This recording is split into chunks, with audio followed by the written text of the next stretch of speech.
Everyone, आज हम third year commerce के HRM ह्यूमन रिसोर्स मैनेजमेंट के बारे में पढ़ेंगे, जो कि आपका आज का टॉपिक रहेगा। वो है ट्रेनिंग एंड डेवलपमेंट, ट्रांसफ़र और डिमोशन, मतलब प्रशिक्षण और विकास, स्थानांतरण और पदोन्नति। ये तीन चीज़ों के बारे में आज हमको पढ़ना है। तो स्टार्ट हम करेंगे ट्रेनिंग और डेवलपमेंट से। तो training and development is a continuous process in organisation to achieve its organisational goal by improving the skills and the knowledge of the employ.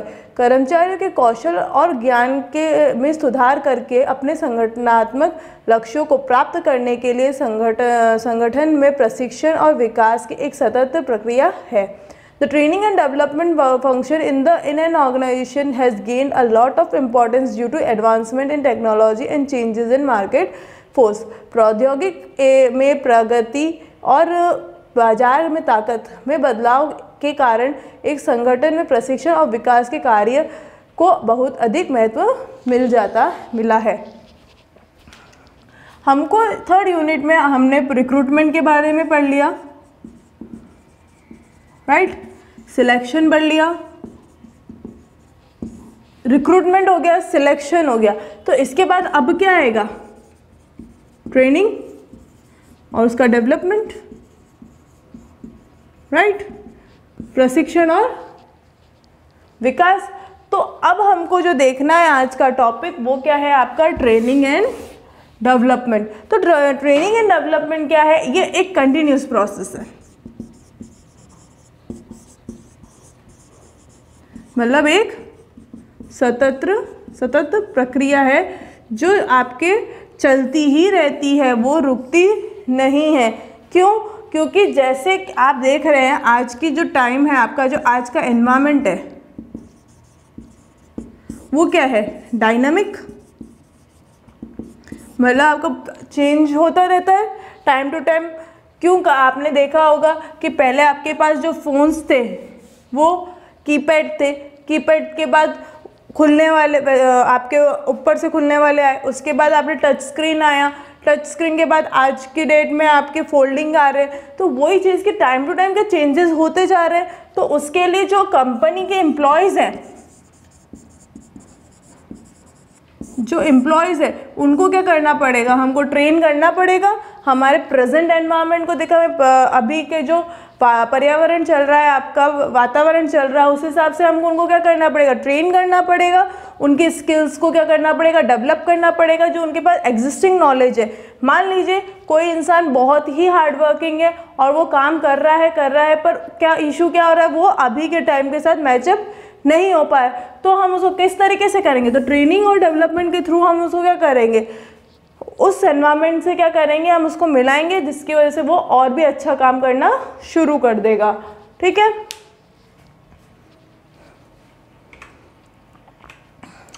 फिर आता है आपका training. Training is a basically systematic procedure of transferring technical knowledge to the employee so as to increase the knowledge and the skill during particular job. प्रशिक्षण मूल रूप से कर्मचारियों की तकनीकी विज्ञान को स्थानांतरित करने के लिए एक व्यवस्थित प्रक्रिया है, ताकि विशेष कार्य करने के लिए आप अपने ज्ञान और कौशल को बढ़ाया जा सके। Training usually involves teaching operational and technical employees how to do their jobs more effectively and और एफिशिएंटली। प्रशिक्षण में आमतौर पर परिचालन या तकनीकी कर्मचारियों को पढ़ाना शामिल होता है कि कैसे अपने काम अधिक प्रभावी ढंग से और या कुशलता से किया जा सके। ट्रेनिंग और डेवलपमेंट क्यों होता है, क्या होता है, वो चीज़ हो गया। अब हमको देखना है कि ट्रेनिंग एग्जैक्टली होती क्या है।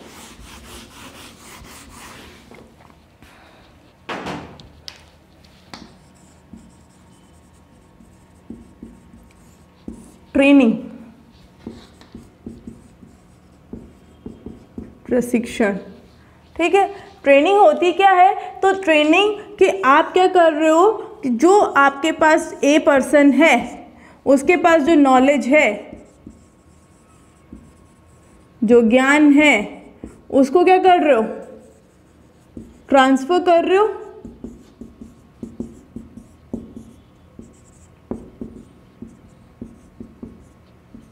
ठीक ठीक है। बहुत सारे एम्प्लॉयज़ के अंदर किसके थ्रू, तो ट्रेनिंग के बाद उनको उस एनवायरनमेंट से रिलेटेड जो भी नॉलेजेस हैं, जो भी ज्ञान है वो उन तक पहुंचाया जाए, कैसा काम करना है, क्या स्किल्स डेवलप करनी है, वो चीज़ क्या होती है, ट्रेनिंग कहलाती है, प्रशिक्षण कहलाता है। कि भाई आप अपनी नॉलेज को किसी और को ट्रांसफ़र कर रहे हो कि भाई आप, मैंने बोला कि भाई इस तरीके से हमको ये काम करना चाहिए, अगर आप इस तरीके से करेंगे तो आपके लिए अच्छा होगा, तो मैंने अपनी नॉलेज उसको दी। अब वो जो नॉलेज गेन करेगा वो उस हिसाब से अपना काम अपने हिसाब से करेगा। ऐसा नहीं है कि भाई मैंने मेरा वर्क, जो जैसे मान लो कि मैंने उसको पूरा एक लिस्ट बना के दे दिया कि इस तरीके से आपको काम करना है, तो वो पर्सन क्या करेगा, उस तरीके से वो काम करेगा, बट जो टेक्निक होगी वो उसकी खुद की होगी। क्यों? क्योंकि ऑब्वियस है कोई भी पर्सन किसी का पूरा कॉपी पेस्ट नहीं कर सकता है। तो ये चीज़ क्या हो गई, ट्रेनिंग हो गई। प्लस इसमें ऑपरेशनल हो या टेक्निकल हो,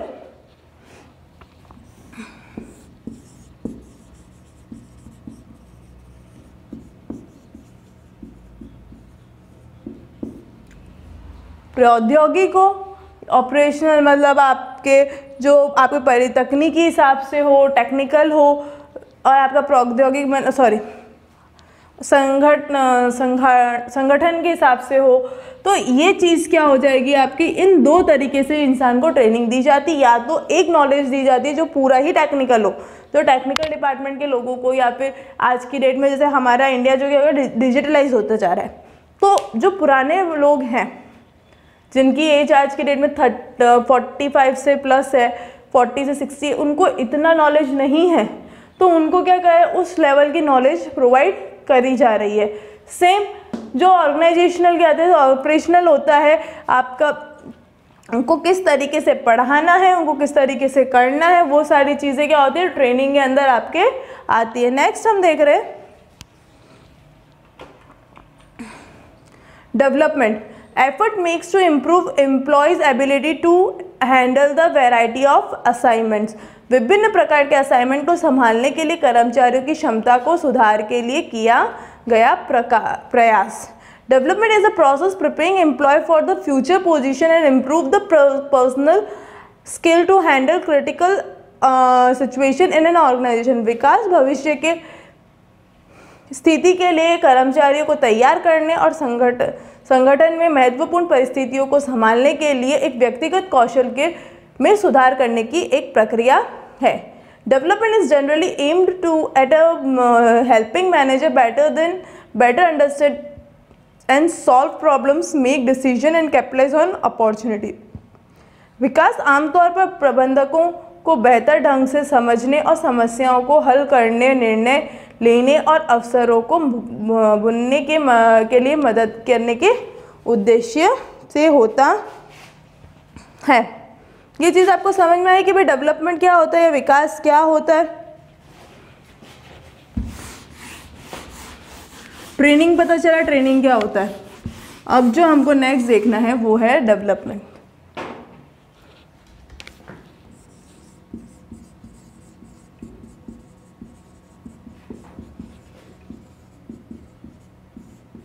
ठीक है, विकास, जो एफर्ट्स आप लगा रहे हो,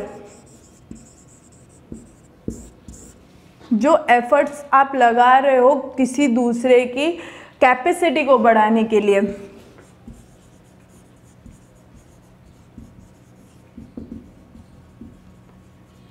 क्षमता को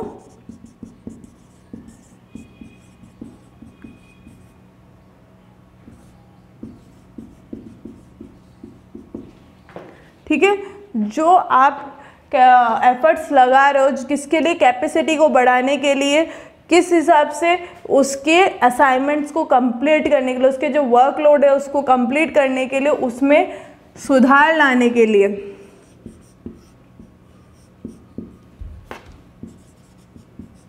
सुधार, उनके वर्किंग जो काम करने का तरीका है उसको सुधार करने के लिए जो आप काम कर रहे हो वो चीज़ क्या हो जाएगी, डेवलपमेंट। कि मैंने किसी चीज़ के लिए एफर्ट लगाया है कि सामने वाले की जो एबिलिटी है उसको क्या करूँ, इंक्रीज कर सकूँ, मतलब उसकी क्षमता को बढ़ा सकूँ, उसको सुधार कर सकूँ, तो वो चीज़ क्या हो जाएगी, डेवलपमेंट हो जाएगा। डेवलपमेंट जो काम करता है वो फ्यूचर प्रोस्पेक्टिव से काम करता है।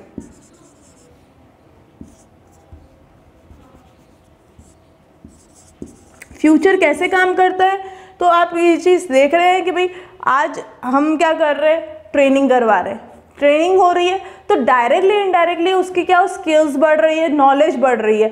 स्किल्स और नॉलेज जिस तरह से बढ़ेगी तो वो फ्यूचर के लिए क्या करेगा, अपने जो पोस्ट है उसको बढ़ाने का काम करेगा। ठीक है, पोस्ट बढ़ेगी तो क्या होगा, डायरेक्टली डेवलपमेंट तभी होगा जब उसका फ्यूचर पर्सपेक्टिव क्या होगा, फिक्स्ड होगा। भाई मैंने सोच लिया कि मुझे फ्यूचर में अपनी जो जॉब है या मेरी जो पोस्ट मुझे मिली है मुझे उससे बहुत ही ऊपर जाना है, तो वो चीज़ क्या होगी, मैं लगातार ट्रेनिंग्स लूँगा, उस चीज़ को समझूंगा, करूँगा, तभी जाके क्या होगा, वो चीज़ होगी। दैट इज़ की डेवलपमेंट क्या हो गया, एक फ्यूचर पर्सपेक्टिव है जिसमें आप अपनी पोजीशन को क्या करते हो, अपग्रेड करते हो, मतलब उसको बढ़ाते हो। तो वो चीज़ क्या हो गया, और अपनी जो नॉलेज है उन सबको क्या करते हो, इम्प्रूव करते हो कि आपका कोई भी क्रिटिकल सिचुएशन आती है कि भाई मान लीजिए एक टाइम ऐसा आ गया कि भाई उसको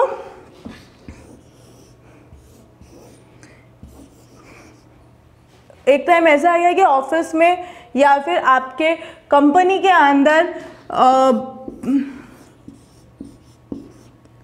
प्रोडक्शन करने के लिए क्या है, रॉ मटेरियल नहीं है। ठीक है, प्रोडक्शन करने के लिए रॉ मटेरियल नहीं है। इन दैट केस प्रोडक्शन का फिर किस तरीके से हम प्रोडक्शन करेंगे, तो वो सब ऐसी सिचुएशन में वो पर्सन जो प्रोडक्शन मैनेजर होगा वो कैसे काम करेगा, वो चीज़ का क्या होता है, आपका जो एक्सपीरियंस होता है वो डेवलपमेंट के नाम पे कहलाएगा। ठीक है, ये आपका क्या हो गया, डेवलपमेंट हो गया। फिर आपका नेक्स्ट आता है नेचर ऑफ अ ट्रेनिंग, प्रशिक्षण की प्रकृति। तो training is usually involves the teaching and operational और technical employees how to do their job more effectively और एफिशिएंटली। प्रशिक्षण में आमतौर पर परिचालन या तकनीकी कर्मचारियों को पढ़ाने की शामिल होता है कि कैसे अपने काम को अधिक प्रभावी ढंग से या कुशलता से किया जाए। फिर training responsibility of training are generally assigned by HR function. प्रशिक्षण के लिए जिम्मेदारियों के आमतौर पर एचआर फंक्शन को सौंपा जाता है। In general training intend to help the organisation function more effectively. सामान्य तौर पर प्रशिक्षण का उद्देश्य संगठन को अधिक प्रभावी ढंग से कार्य करने के में मदद करना है। Manager must be sure that productivity can be increased through the training and that productivity gains and possible with the existing resources। प्रबंधकों को यह सुनिश्चित करना चाहिए कि प्रशिक्षण के माध्यम से उत्पादकता बढ़ाई जा सके और मौजूद संसाधनों से साथ उत्पादकता में वृद्धि संभव है। डेवलपमेंट पता चल गया, ट्रेनिंग पता चल गई, अब हमको उसकी ज़रूरत क्या है।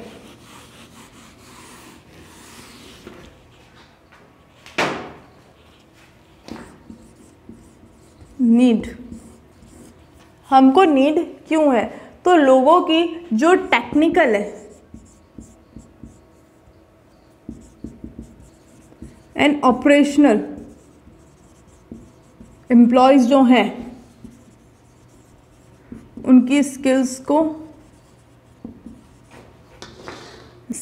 एंड नॉलेज को अपग्रेड करने के लिए या इंक्रीज भी बोल सकते हो। ठीक है, जो आपके पास तकनीकी या परिचालन के जो कर्मचारी उनको पढ़ाने के लिए कि वो अपनी स्किल्स मतलब आपकी जो गुणवत्ता है या फिर उसकी नॉलेज जो है ज्ञान है उसको क्या कर सके, बढ़ा सके, जिससे वो वर्क क्या कर सके, काम क्या कर सके इफेक्टिवली एंड एफिशिएंटली, अच्छे तरीके से और कुशलता पूर्वक वो क्या कर सके, उस चीज़ को कंप्लीट कर सके। फिर आपका नेक्स्ट क्या आता है कि रिस्पॉन्सिबिलिटी।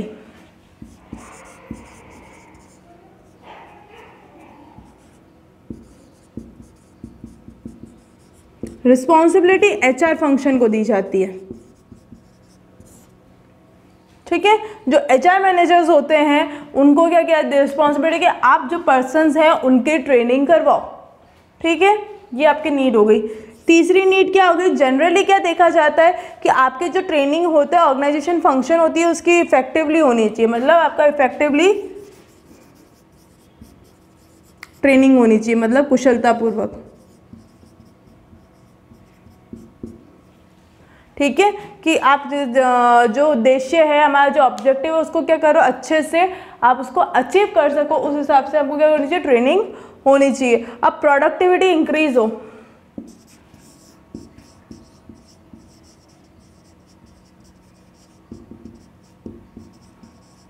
ऑब्वियस है, सबसे मेन रीज़न क्या है कि भाई किसी भी ऑर्गेनाइजेशन का मेन मोटिव क्या होता है, उनकी जो प्रोडक्टिविटी है उसको क्या बढ़ावा दे। तो वही चीज़ कि अगर हम ट्रेनिंग देंगे तो जो पर्सन काम कर रहा है, मतलब मान लीजिए कि 100 यूनिट्स काम कर रहा है, ट्रेनिंग करते गए देते गए, तो वो 100 का 200 यूनिट्स काम कर रहा है। तो वही चीज़ कि प्रोडक्टिविटी को इंक्रीज कर सके, ये भी एक रीज़न हो गया कि ट्रेनिंग की या फिर डेवलपमेंट की हमको नीड होती है। इम्पॉर्टेंस क्या है ट्रेनिंग की, तो trained workers can be more efficiently, प्रशिक्षित कार्यकर्ता अधिक कुशलता से काम कर सकते हैं। There is no fewer accidents as training improve the knowledge of employer regarding the use of machineries and equipments। इससे कम दुर्घटना होगी क्योंकि प्रशिक्षण मशीनों और उपकरण के उपयोग संबंध में कर्मचारियों को ज्ञान में सुधार करता है। Wastage is eliminated to the large extent as they use tools machines in a proper way. अपशिष्ट को काफ़ी हद तक समाप्त कर दिया जाता है क्योंकि वे उपकरण मशीनों का उचित तरीके से उपयोग करते हैं। Training helps an employee to move from one organisation to another easily. He can be more mobile and pursued career goal easily. प्रशिक्षण एक कर्मचारी को संगठन से दूसरे में आसानी से स्थानांतरित करने के में मदद करता है। वो मोबाइल हो सकता है और आसानी से करियर के लक्ष्य का पीछा कर सकता है। नीड हो गई।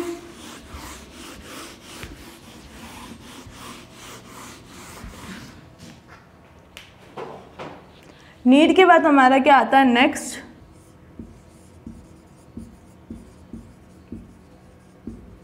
इम्पोर्टेंस, महत्व। तो सबसे पहले इम्पोर्टेंस क्या होगा, अगर कोई ट्रेंड पर्सन होगा मेरे पास, वो वर्क क्या करेगा, इफेक्टिवली, अच्छे से काम करेगा कि भाई ये पर्सन ऐसा है, इसने बहुत सही तरीके से काम कर लिया। वो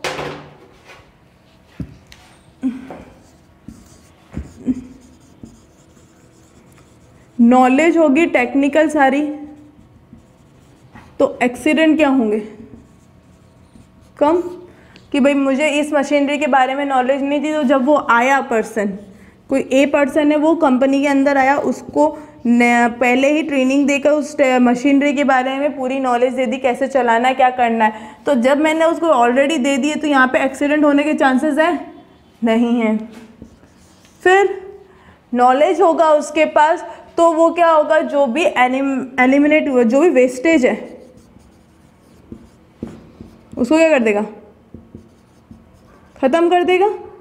टूल्स मशीनरीज जो ख़राब हो रही होती है, वो गलत तरीके से यूज़ होती है, उसको सब क्या कर देगा, एलिमिनेट कर देगा। फिर और क्या हो सकता है कि एम्प्लॉय को ऑर्गेनाइजेशन को क्या कर सके, एक ऑर्गेनाइजेशन ट्रेनिंग क्या करती है, ट्रेनिंग होगी तो एम्प्लॉयज़ क्या करेंगे, उनका डेवलपमेंट होगा।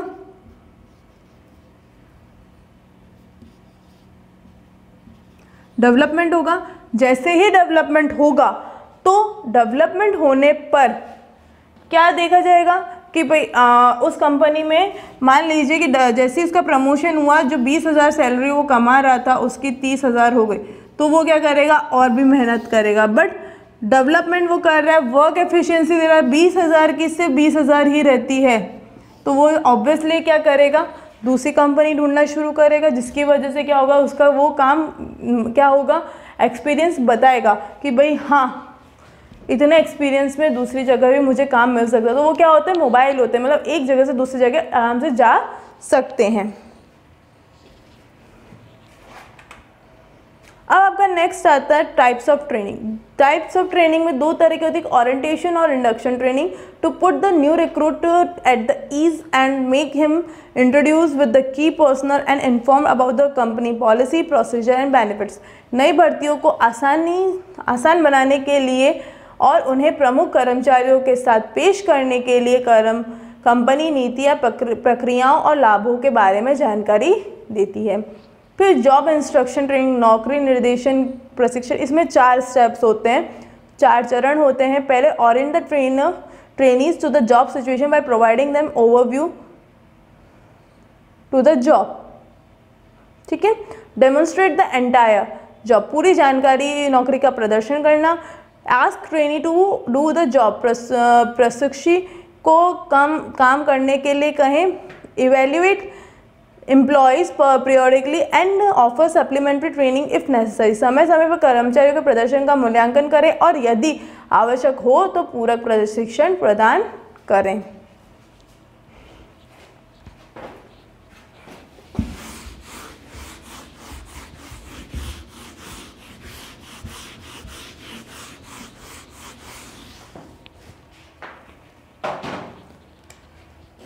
अब क्या हुआ आपका, नेक्स्ट आपका आ गया, क्या आ गया, उसके टाइप्स,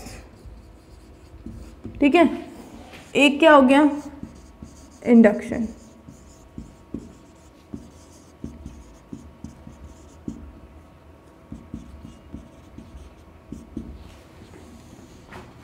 दूसरा क्या हो गया, जॉब इंस्ट्रक्शन, नौकरी निर्देश। अब इंडक्शन या ओरिएंटेशन,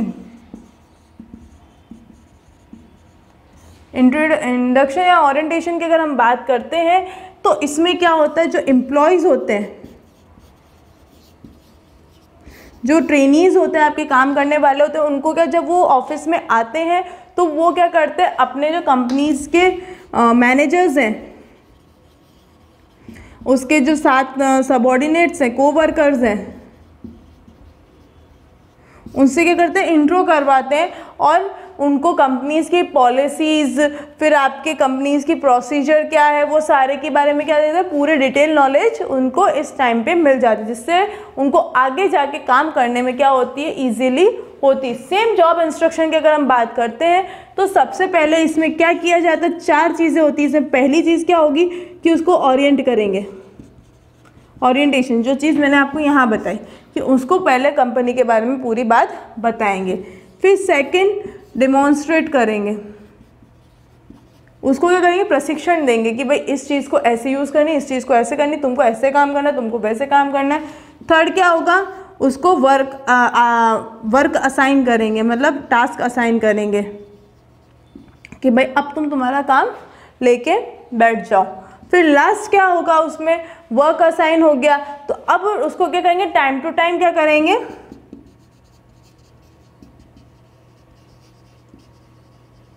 इवैल्यूएट करेंगे उसके किसको, परफॉर्मेंस को, जो वो काम कर रहा है उसको क्या करेंगे, इवैल्यूएट करेंगे, भाई हाँ यार ये सही काम कर रहा है कि नहीं कर रहा। अगर नहीं कर रहा है तो उसको क्या करेंगे, ट्रेनिंग प्रोवाइड करेंगे अगेन, अगर कर रहा है तो उसको क्या करेंगे, आगे फर्दर काम के लिए बुलाएंगे।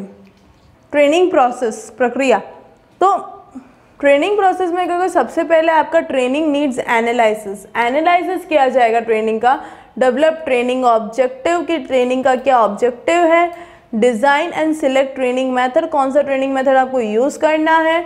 इम्प्लीमेंट ट्रेनिंग को इम्प्लीमेंट कैसे किया जाता है उसके बारे में बताएंगे। इवेल्युएट ट्रेनिंग, कि ट्रेनिंग को इवेल्युएट करेंगे। और मेजर्स द ट्रेनिंग रिजल्ट्स, कि रिजल्ट्स ट्रेनिंग के बाद क्या रिजल्ट रहा उस चीज़ के बारे में इसमें बताएंगे।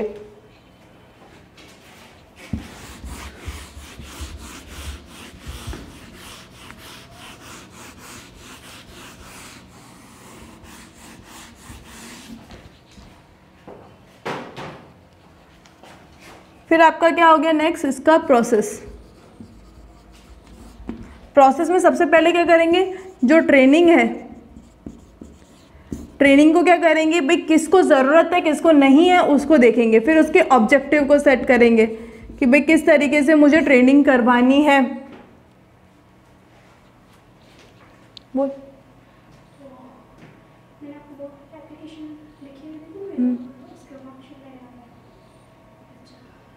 अलमारी है ना, अलमारी में जो इसी साल का है, गारंटी है ना, कौन सा है उसमें ना अलमारी देखेगी ना, अलमारी में जो नए रवि सर को मैंने बता रखा है, नए वाले जो बच्चे ना उनके अलग फोल्डर में पड़े हैं सारे, तो फोल्डर में ले लेना, उससे जो फोल्डर में उसका वो आगे वो होगा क्या बोलते हैं फॉर्म, उस पर लिखवा देना कि मुझे प्राप्त हो गई, और सेम मार्कशीट की कॉपी है जो मेरे उधर ही पड़ी होगी उसमें भी लिखवा देना।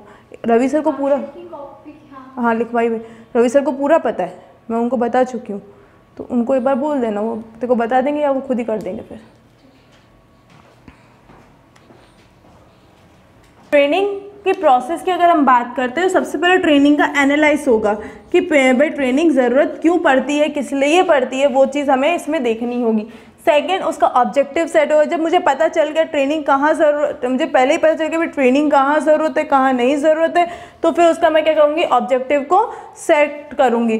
फिर उसके मेथड्स को क्या करूँगी, सिलेक्ट करूँगी, भाई कौन सा मेथड मुझे यूज़ करना है कौन सा नहीं करना है, वो चीज़ मुझे क्या करनी पड़ेगी, पूरी सेट करनी पड़ेगी। फिर इम्प्लीमेंट करेंगे उस चीज़ को,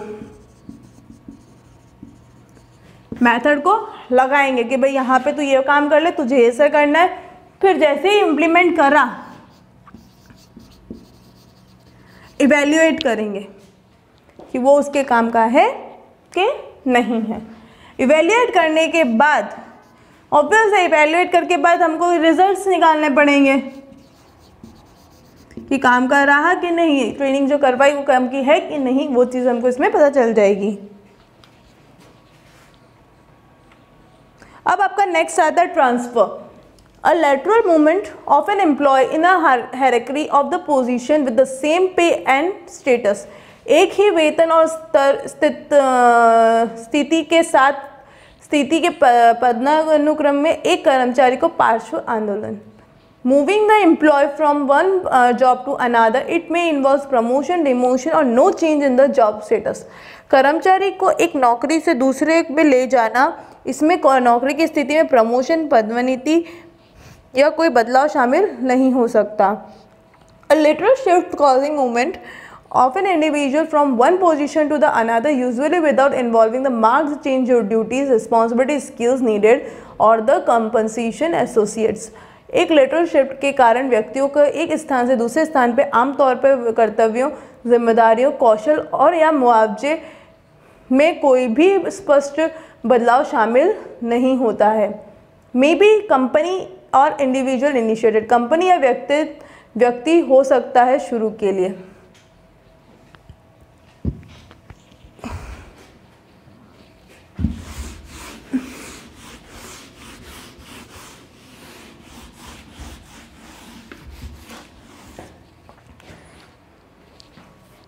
अब हम किसकी बात करते हैं, ट्रांसफ़र। ट्रांसफ़र की अगर हम बात करते हैं तो कोई एक पर्सन, ये ए है जो आपका प्रोडक्शन मैनेजर है, ठीक है, उसको मैंने क्या कर दिया, दूसरी जगह ट्रांसफ़र कर दिया, वही ए को मैंने सेल्स मैनेजर बना दिया, ठीक है।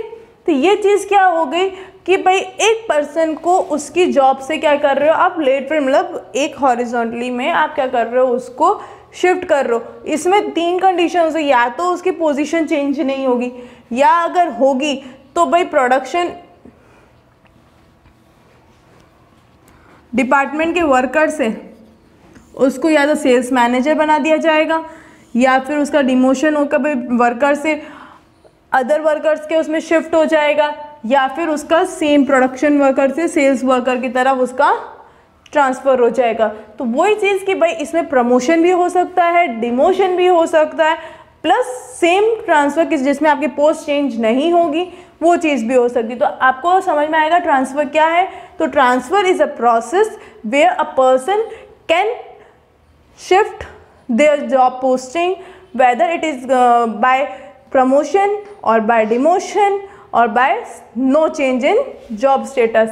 कि भाई ट्रांसफ़र स्थानांतरण क्या होता है, तो वह प्रक्रिया है जिसमें एक व्यक्ति अपनी जॉब को या नौकरी को दूसरी नौकरी के उसमें चेंज करता है, जिसमें या तो उसकी पदोन्नति होगी या पदविन्नति होगी या कोई चेंज नहीं होगा।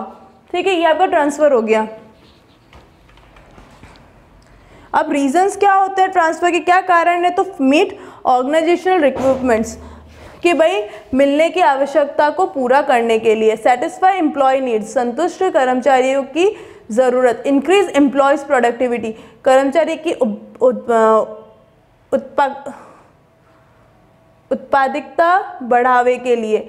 मेक एम्प्लॉयज़ मोर वर्सेटाइल, कर्मचारियों को अधिक बहुमुखी बनाएं।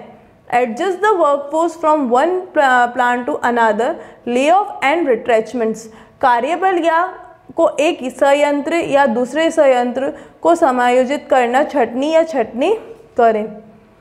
Give relief to the employ who are overburdened, engage in complicated and risky work, उन कर्मचारियों को राहत दे जो बोझ से अधिक हैं, जटिल या जोखिम भरे काम में लगे हुए हैं। करेक्ट इंटरपर्सनल कॉन्फ्लिक्ट्स, सही अंतर व्यक्तिगत संघर्ष। Adjust employee timing and place work place, कि कर्मचारियों के समय और कार्यस्थल को समायोजित करें। पेनलाइजिंग द एम्प्लॉयर, कर्मचारी को दंडित करना। Minimising the corruption and frauds due to the permanent stay and contract with the customer, dealer and the suppliers, ग्राहकों, डीलर और उत्पादकताओं के साथ स्थायी रहने और संपर्कों के कारण भ्रष्टाचार और धोखाधड़ी को कम करना। मेंटेनेंस अ टेन्योर सिस्टम, कार्य काल प्रणाली का रख रखाव। रीजन, सबसे पहले ऑर्गेनाइजेशन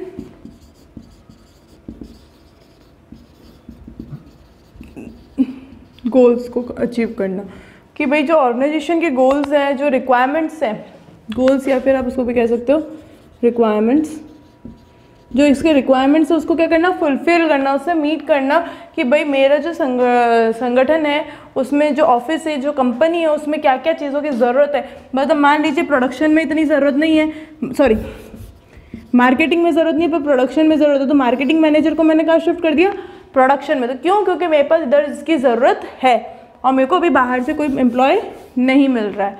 फिर दूसरा, फ्रॉड्स को रोकना, कि कोई भी धोखाधड़ी हो रही, कपट हो रहा है, तो उस चीज़ को रोकना। क्योंकि जब एक पर्सन, मान लो कोई 10 साल तक एक ही जॉब पर है, तो वो क्या करेगा, वो सबको इतने अच्छे से जानेगा, तो वो क्या कर सोचेगा कि क्या शायद मैं अपना खोल सकता हूँ, अदरवाइज़ वो नहीं तो दूसरी चीज़ वो सोच सकता है, तो वही चीज़ क्या हो जाएगी, इसमें हो जाएगी। फिर थर्ड क्या हो सकता है कि भाई सेफ्टी, एम्प्लॉयज़ की नीड्स की। अगर मान लीजिए कि उसके प्रमोशन होता है या फिर कुछ गलत कर रहा है, उसका डिमोशन होता है, तो उसकी जो नीड्स हैं उसकी पूरी क्या हो, सेफ्टी हो, या फिर उसको कह सकता है उसकी नीड्स सारी क्या हो, सेटिस्फाई हो। ठीक है, उसके अलावा क्या हो सकता है, रिलीफ मिल सकता है, जो कि जिसके पास ओवरबर्डन है। मतलब मान लीजिए प्रोडक्शन मैनेजर है, एक महीने के अंदर 10,000 टन्स उसको बनाना है। कितने में, एक मंथ के अंदर। बर्डन बहुत ज़्यादा है, तो कंपनी ने क्या किया, इसको 3 हिस्सों में और बांट दिया कि भाई एक तो तू कर ही रहा है, 2-3 और कर दो, तो पर पर्सन क्या हो जाएगा कि भाई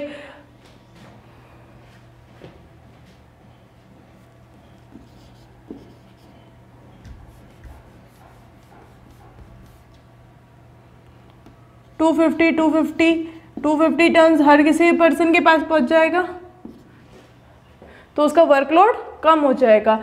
ठीक है, ये चीज़ हो गई कि भाई सेटिस्फाई एम्प्लॉय नीड्स हो गई। फिर रिलीफ ओवरबर्डन से, ठीक है, ओवरबर्डन से रिलीफ हो गया। उसके बाद जो वर्कर्स है, एक पर्सन अपने जो छटनी होती है, आपके रिट्रेचमेंट्स होते हैं, ले ऑफ्स होते हैं, उससे क्या कर सकते हो आप, उसको एडजस्ट कर सकते हो कि भाई जो बहुत ज़्यादा अच्छा काम कर रहा है, पहले मैनेजर पे था, फिर सेल्स मैनेजर बन गया, फिर वो तो 3 से 4 बार उसका क्या हो गया, ट्रांसफ़र हो गया, तो उससे क्या पता चलता है कि भाई ये पर्सन कुछ ज़्यादा ही अच्छा काम कर रहा है। तो इसमें छटनी भी इजीली हो, इसमें एम्प्लॉयज़ को पेनल्टी भी लगाई जा सकती है।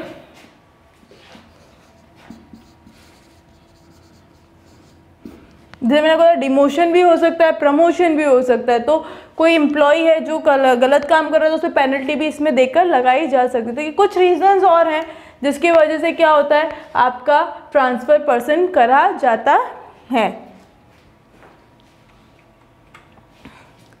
प्रिंसिपल्स क्या है ट्रांसफ़र के, should be in written and know to all employees, लिखित रूप में होना चाहिए और सभी कर्मचारी को ज्ञात होना चाहिए। Should clear state types and circumstances of, स्पष्ट रूप से स्थानांतरण के राज्य, प्रकार और परिस्थितियों का होना ज़रूरी है। Should mention basis of ground and transfer, स्थानांतरण के आधार पर या आधार का उल्लेख करना चाहिए। Should indicate authority responsible for initiating and implementing transfer, हस्तांतरण शुरू करने और लागू करने के लिए प्राधिकारी के इंगित करना चाहिए। शुड स्पेसिफाई यूनिट्स और area over which transfer would take place, स्थानांतरण या हस्तांतरण पर इकाइयों के या क्षेत्रों के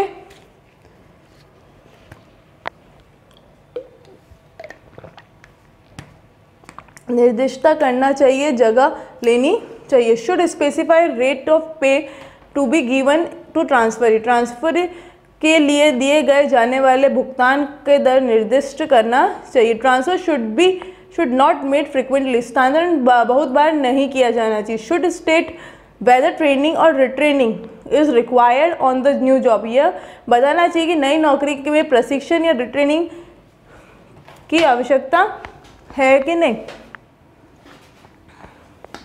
रीजंस पता चल गए। अब इसके कुछ प्रिंसिपल्स होंगे, कुछ रूल्स होंगे कि भाई ट्रेनिंग क्यों ट्रांसफ़र क्यों करवाना चाहिए, क्यों नहीं होना चाहिए, किसका होना चाहिए, किसका नहीं होना चाहिए। तो इसके रूल्स और रेगुलेशंस भी तो होंगे।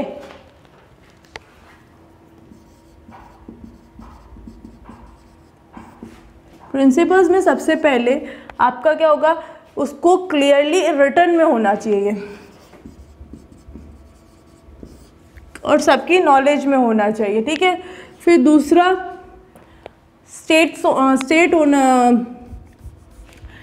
पूरा क्या होना चाहिए, should clear state trends and environment, circumstances of trade के जो सर्कमस्टांसेस है उसके सारी नॉलेज उसको मिलनी चाहिए। स्टेट उसको बता देना चाहिए कि भाई ये चीज़ें हो रही हैं और ये चीज़ें नहीं हो रही हैं। मेंशन करना चाहिए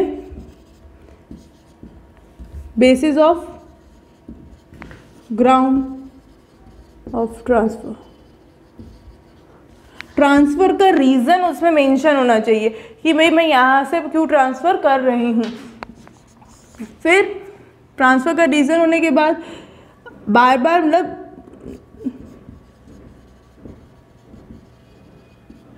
ट्रांसफ़र बहुत बार नहीं होना चाहिए, एक बार ट्रांसफ़र हो गया दैट्स सफिशिएंट, ठीक है, सफिशिएंट। उसके बाद आपका क्या हो सकता है, स्पेसिफिक रेट ऑफ पे होना चाहिए,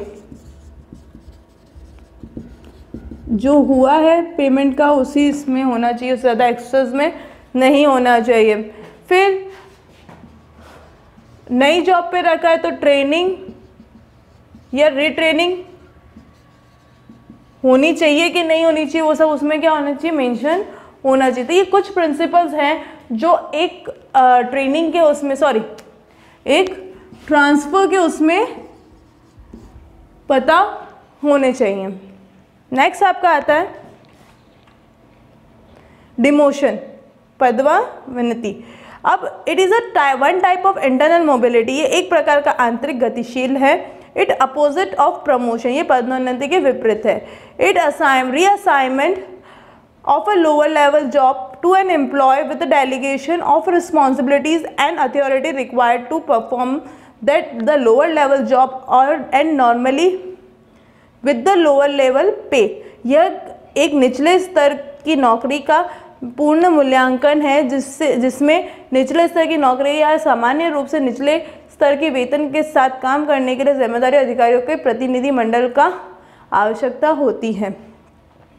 Organizations use demotion less frequently as it affects the employee career prospects and morale। संगठन पदोन्नति के कम बार उपयोग करें क्योंकि यह कर्मचारी के करियर और संभावनाओं को मनोबल को प्रभावित करता है। ट्रांसफर पढ़ लिया, ट्रेनिंग पढ़ ली, ठीक है। अब हमको जो देखना है वो है डिमोशन। मतलब आप मैनेजर लेवल पे हैं, आपका वर्क अच्छा नहीं लग रहा है, वो नहीं अच्छा लग रहा है, कुछ भी काम अच्छा नहीं लग रहा है, तो मैनेजर से उसको क्या कर दिया गया, सुपरवाइजर पे लिया, ठीक है। तो ये चीज़ क्या हो जाएगी, ये चीज़ आपके डिमोशन हो जाएगी। ये एक इंटरनल मोबिलिटी है।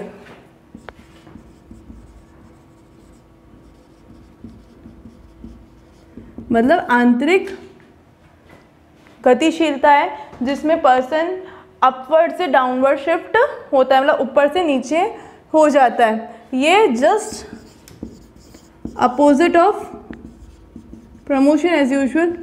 प्रमोशन में क्या होता है, सुपरवाइजर से मैनेजर पे आएगा, पर इधर क्या हो रहा है, मैनेजर से सुपरवाइजर पे आ रहा है। फिर इसमें क्या होता है कि आप अपने जॉब के निचले स्तर पे जाते हो, आपके वो पहले जो इवैल्यूएशंस हुए, परफॉर्मेंस एनालाइज हुआ है, उसका सारा देखा जाता है, करा जाता है, फिर ही जाकर क्या होता है, उसमें आपका डिमोशन प्रमोशन कहलाता है। फिर आपका उसके अलावा इसको बार बार यूज़ नहीं करना चाहिए।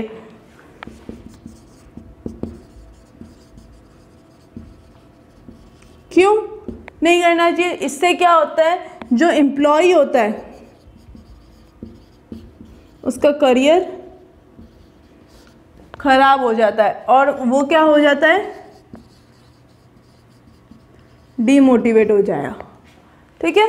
तो ये क्या हो गया, डिमोशन हो गया कि जिसमें आपको अपर लेवल से लोअर लेवल पे किया जाता है। ये इंटरनल मोबिलिटी है, ये जस्ट अपोजिट ऑफ प्रमोशन है, पदोन्नति के अपोजिट है ये। फिर ये बार बार इसको यूज़ नहीं किया जा सकता। क्यों? क्योंकि इसमें आपका एम्प्लॉय जो होता है, कर्मचारी जो होता है, उसकी करियर की बात, उसको करियर और प्लस उसको डिमोटिवेट हो जाता है, जिससे वो आगे प्रभाव, उसके आगे की लाइफ में बहुत प्रभाव पड़ता है। अब इसके रीजंस क्या है डिमोशन के, तो unsuitable of the employee to higher level job, कर्मचारी के उच्च स्तर की नौकरियों के लिए योग्यता, एडवर्स बिजनेस कंडीशन, प्रतिकूल व्यवसायिक स्थिति, new technology and new method of operation demand new and higher skills, नई तकनीक और ऑपरेशन के लिए नए तरीके और नए उच्च कौशल मांग करते हैं। Employ are demoted on disciplinary grounds, अनुशासनिक आधार पर कर्मचारियों को पदोन्नत किया जाता है। अब डिमोशन तो हो गया, डिमोशन होता क्यों है, रीजन। अब कोई पर्सन है जिसको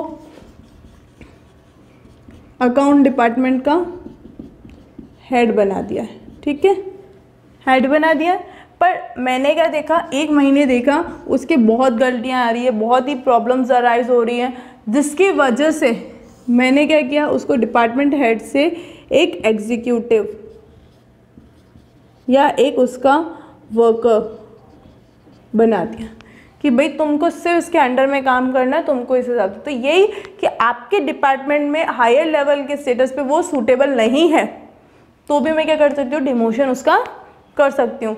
अब बिजनेस कंडीशन एडवर्स चल रही है,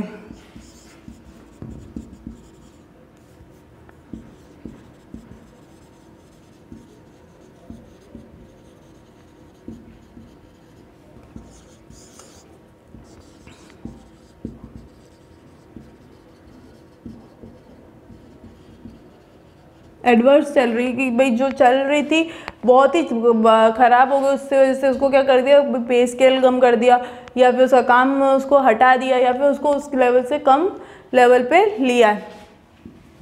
फिर न्यू टेक्नोलॉजीज आती है, नेट अदर मेथड आते हैं, न्यू हायर स्किल्स के जो आते हैं।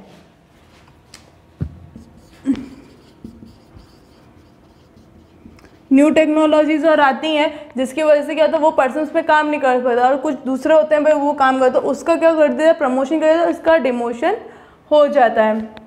ठीक है। और लास्ट आपका क्या हो सकता है इसमें कि एम्प्लॉयज डिमोटेड डिसिप्लिनरी ग्राउंड्स पे भी क्या कर सकते हो, इसको डिसिप्लिन के हिसाब से, अनुशासन के हिसाब से भी उसको डिमोशन कर सकते हो कि भाई ये कंपनी में जो चीज़ उसका होना चाहिए वो ढंग से नहीं कर रहा है, सारी चीज़ें पालन नहीं कर रहा है, तो उसको क्या कर दो, डिमोट कर दो।